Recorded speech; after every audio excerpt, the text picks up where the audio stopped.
The 90s was heavily saturated with cartoons, video games, Saturday morning breakfast cereal, and stuff based on comics, based on cartoons, based on tattoos. But one thing that was severely lacking in the 90s was dedicated media to all things gaming. I mean, sure, we had like some cartoons about video games and like G4 TV. What are you gonna do? This.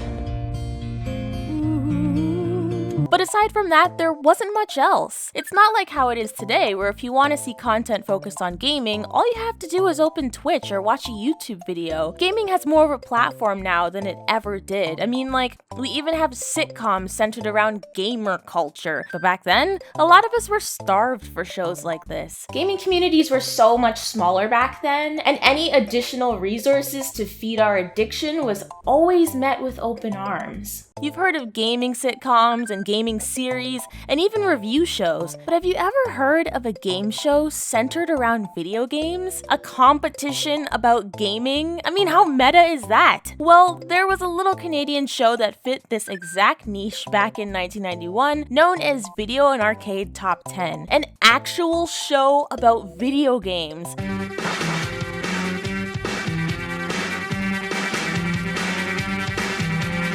And yeah, this song that you're hearing in the background is actually the intro for the show, and the track was heavily inspired from the Crash Man theme in Mega Man 2.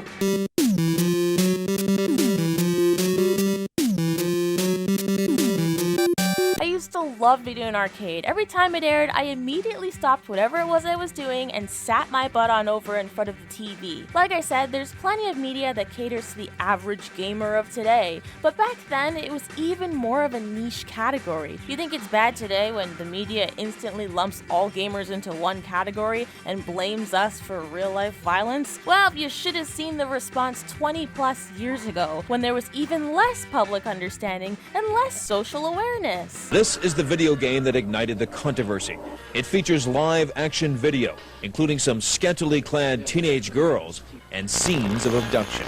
They like the gore, they like bloody games where people's heads explode, and I think it's attractive to them. Yeah, this game started something we like to call the ESRB wars. So I bet you're wondering exactly how this show works. Well, you've got a set of 3 to 4 contestants all battling it out against one another. How you won the game was often dependent on the genre of that game. For example, the scoring system was anything from gaining the highest score, collecting the most of said item, maintaining the most health, or even racking up the best time. On top of this, each contestant was paired with an at-home viewer and a studio partner. So that meant if you won first place, your 2 lucky friends would also win the exact same prizes. Listen, they cared so much about the people that even if you lost and came in second, you'd still go home with some pretty sweet consolation prizes. I mean, how can anyone go unhappy if everyone leaves with something, right? They also had a segment known as the bonus wall where kids could win additional prizes, but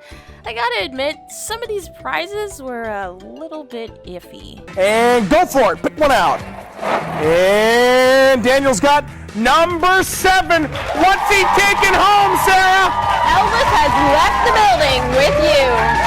Friend, you have won the king, Elvis. Nice work, buddy. Looking back on these episodes, I can't get over how hilariously traumatized some of these kids look. I mean, sure, I get that any kid at that age would be camera shy, but Jesus Christ, look at some of their faces. Player number 1 is Edwin. Your home player is Ron Tostosaurus.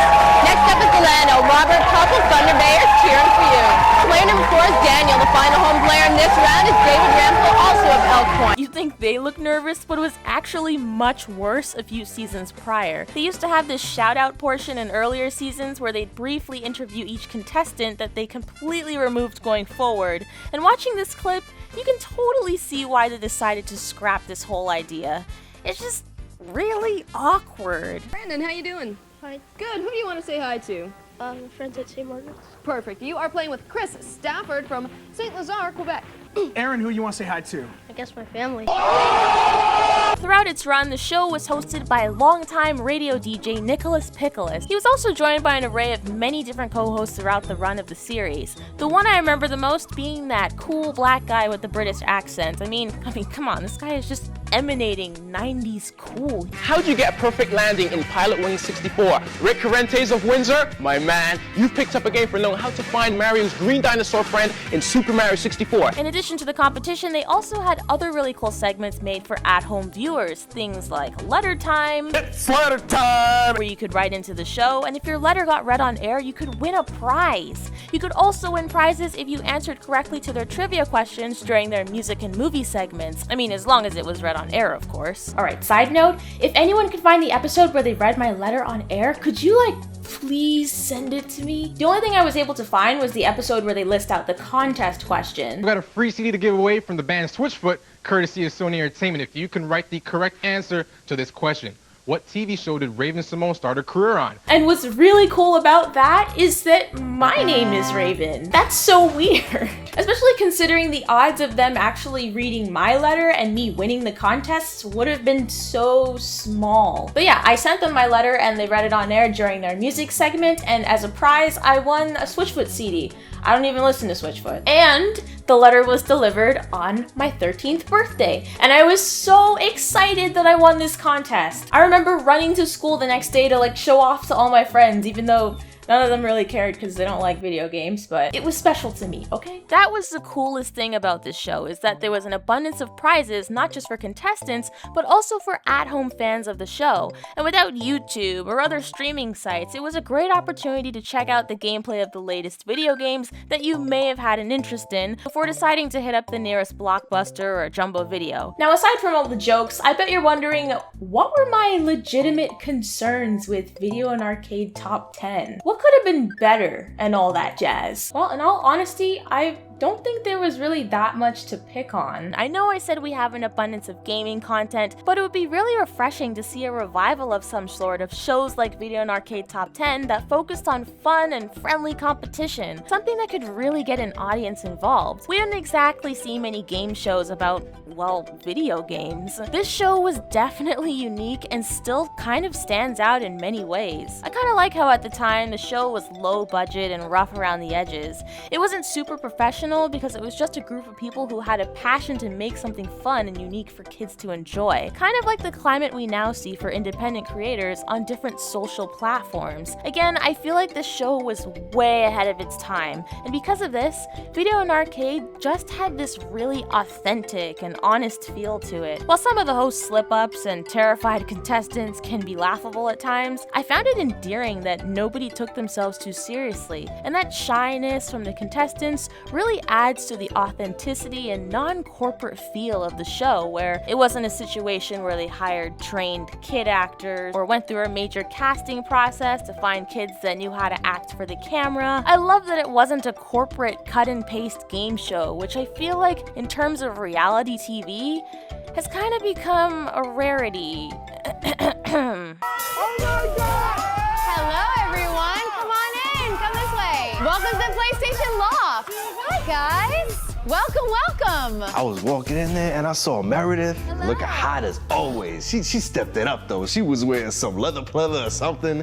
My heart exploded and it was done. The ambiance is crazy. Not just the ambiance per se, but dude, the shorties that came to this show. You got your little fiery redhead, little pale gothic chick over sets it off. Of course Asians are at the top of my boat. Y'all jelly.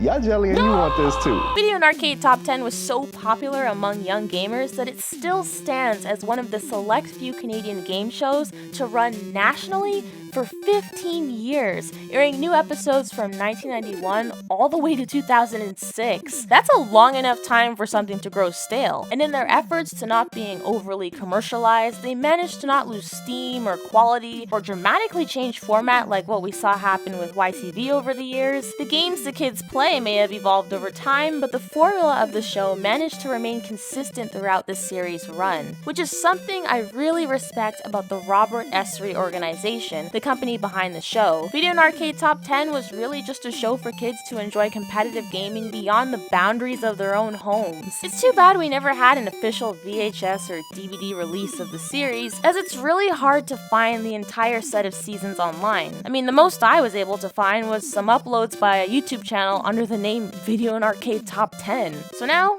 I guess the only real question I'm left with is, why is it called Video and Arcade top 10? Why not just video and arcade? I mean, where does the top 10 come into play?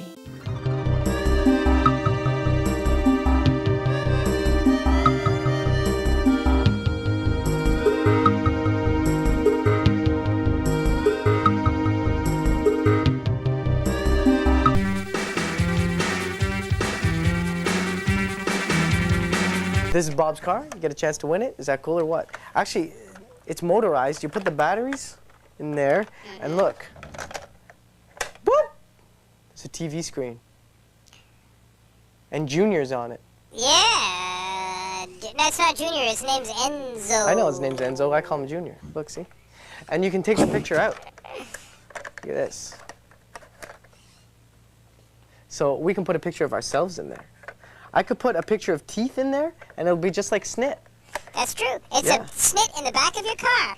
Right on. And then you can have the guy doing them right in the front. I mean,